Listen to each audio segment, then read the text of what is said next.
Yes, my people, I've got a special guest today that's come all the way from West London. My brother Pierre. It's a pleasure to have you here, man. No, thank I you ain't for having seen me you on. for what? I ain't seen you since I don't know, since Rochester. Years, bro. Yeah, Years, isn't it? A good decade now, man. of course. From that. Pleasure to see you, man. No, good to see you, my brother. Yeah, so what, P, can you tell the people a bit about yourself? Um, Yeah. uh, well, I'm a personal trainer, uh, for profession and also a powerlifter. So, powerlifting's kind of like weightlifting. Weightlifting's an Olympic sport, but powerlifting's squat, bench, and deadlift. And I've done that, competed nationally. So for Great Britain.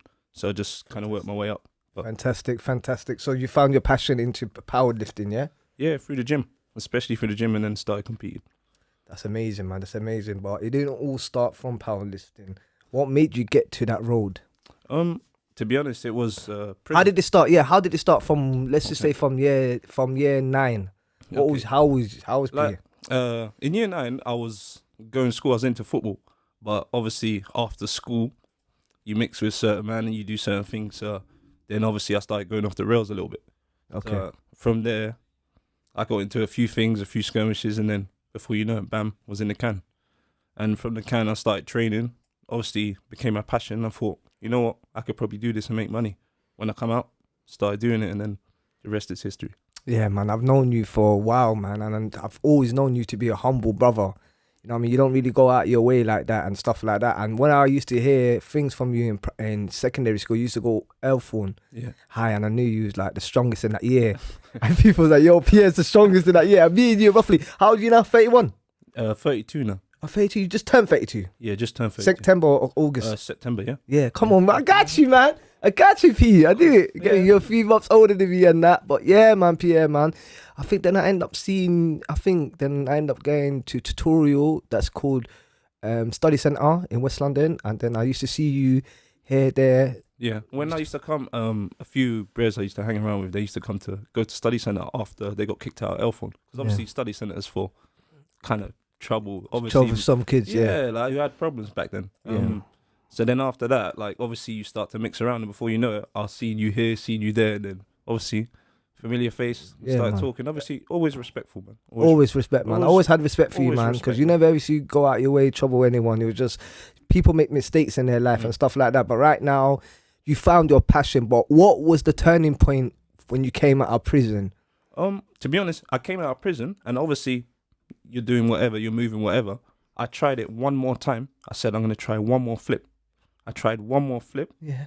Must have been in the YMCA, and then Which one? St. Mary's Road. yeah, and then What? I was in there for a hot minute, and then I got bagged. And once I got bagged, it was like, you know what? I think I got to do something else, because this ain't the hustle for me.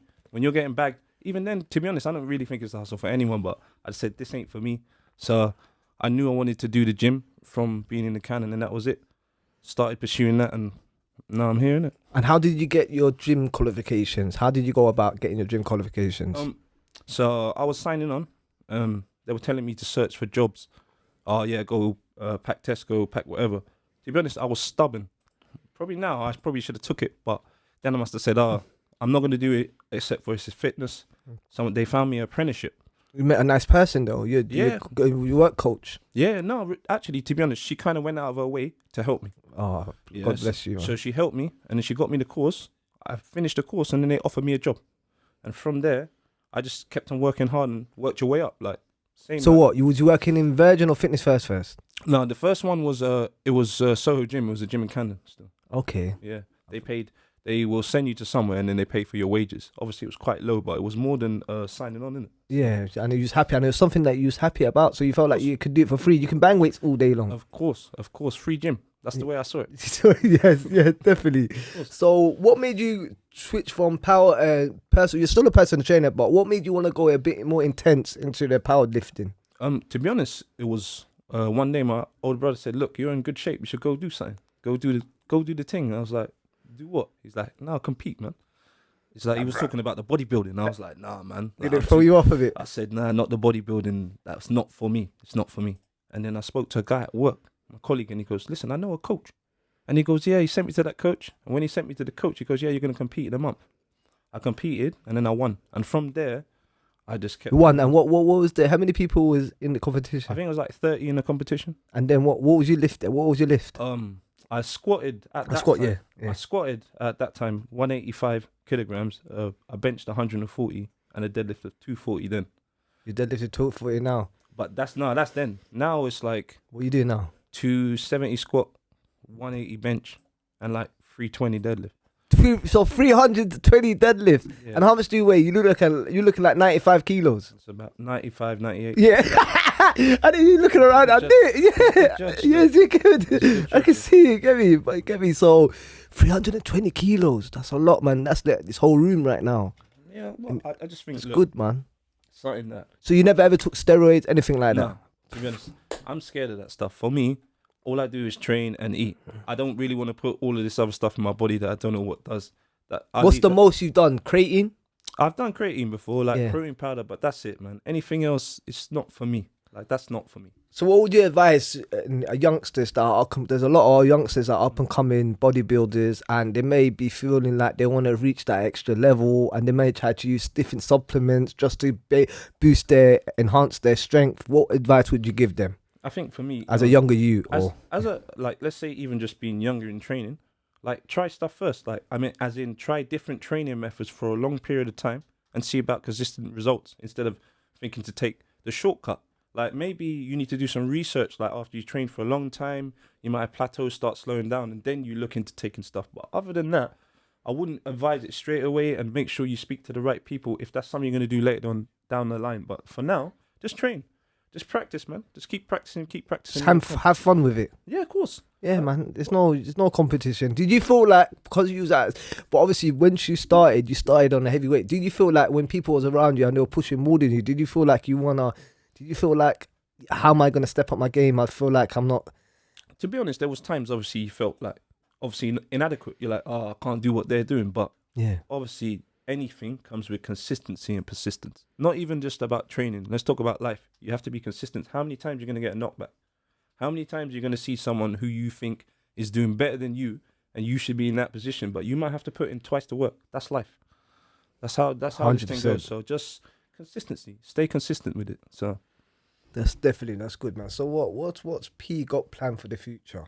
I think right now, obviously I've competed for probably about a decade. So I've been in powerlifting, competing for a decade. I've won a few national championships, competitions. I've been to quite a few countries, some mad places that I would have never thought I would have been. So now I'm doing the coaching. So I'm more doing the coaching side of taking younger athletes of multiple ages, even sometimes some older people, and take them to competition. And I coach them, and that's kind of the route that I'm going down. That's amazing. Yeah, it's amazing. Always trying to give back, innit? Yeah, of course, man. That's what it's all about, innit? Always, man. You know what I mean? I was wondering, obviously I skipped a bit apart. So once you was in primary school and you're early, you always had that strength in it. You always knew you were stronger than the average person. I think I always played football, so even in football, I was a bit. Was you a defender? Were you a defender? No, I was a midfielder. So midfielder. Left wing. Okay. Obviously, blowing as well. Yeah, of course. It was like fast and over short spaces. So and strong, and so I always kind of knew physically I was a little bit bigger. Obviously, genetically more gifted, and then from there, I kind of started training, and I surprised myself. So, and the reason you was convicted was for GBH. Yeah, it was. If I'm aware. That's right. It was GBH. And then it was just at the wrong place at the wrong time.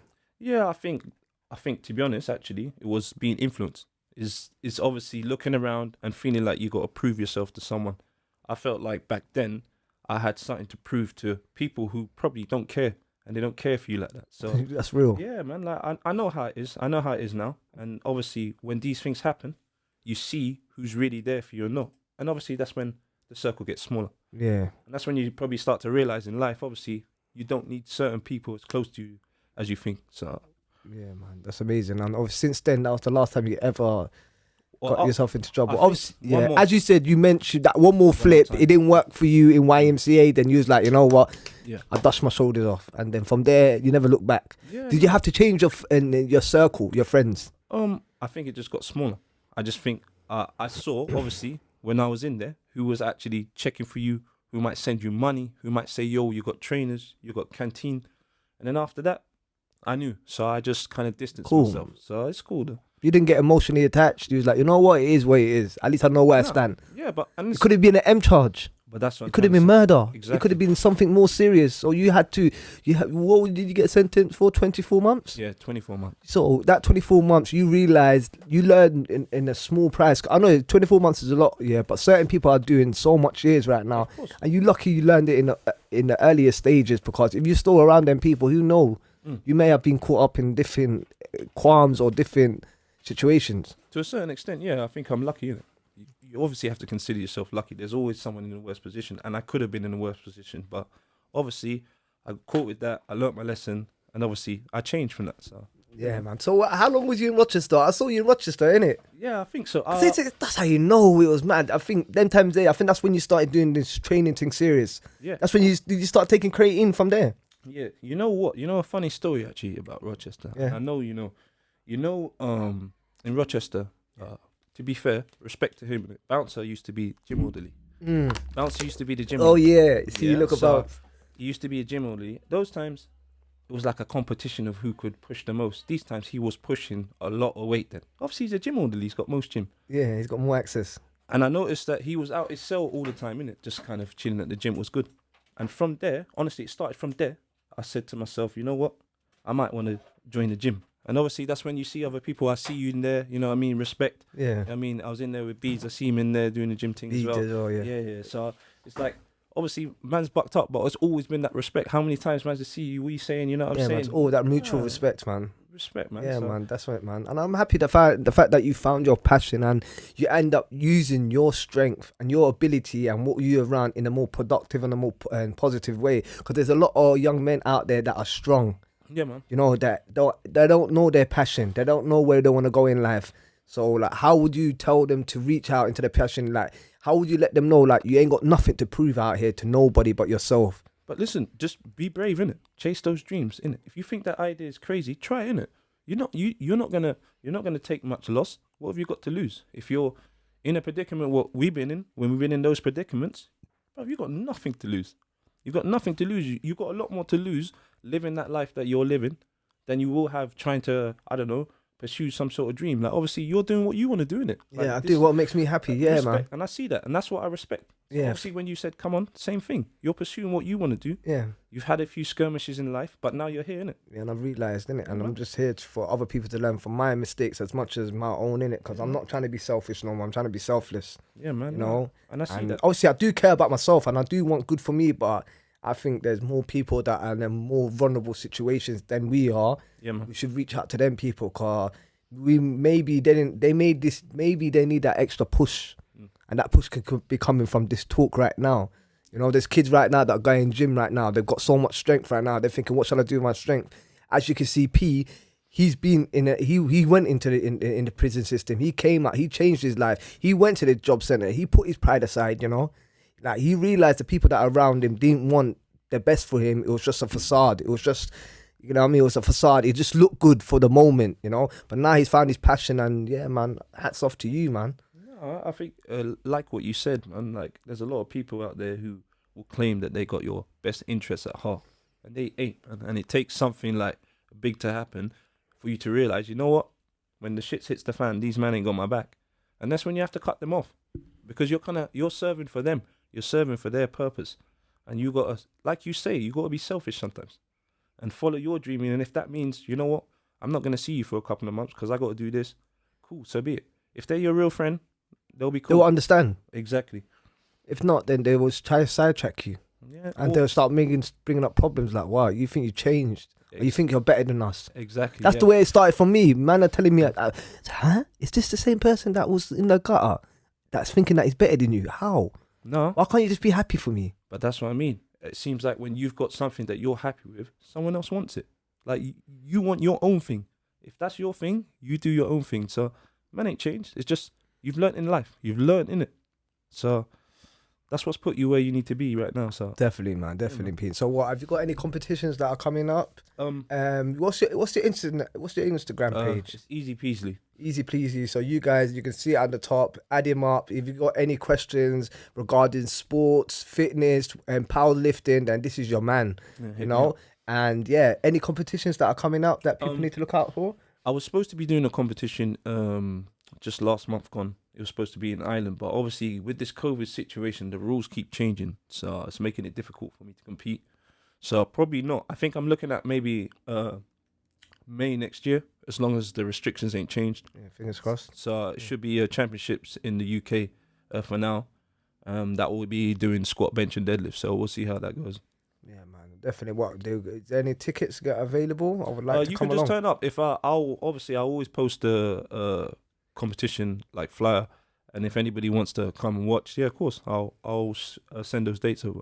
Yeah, that'll be amazing. So until then, you guys follow up in Pierre's and Easy peasy. easy peasily follow up his Instagram. Have you got any other and socials that? No, I don't. I do. I've your got Facebook, but I don't really use it. No, Yeah, no, it's just the Insta. Instagram. Yeah. Yeah, so you guys follow him up from there, and hopefully you can follow him on his journey. And if you got any passion, then yeah, man, you can see that he started from choosing who he had to be around to following his passion, and now he's happy where he is right now. And yeah, man, I hope nothing but the best for you for your future, my brother, man. No respect, I mean, bro. man, respect. Thank you for coming, bro, man. Nice one, Love, my brother. broski.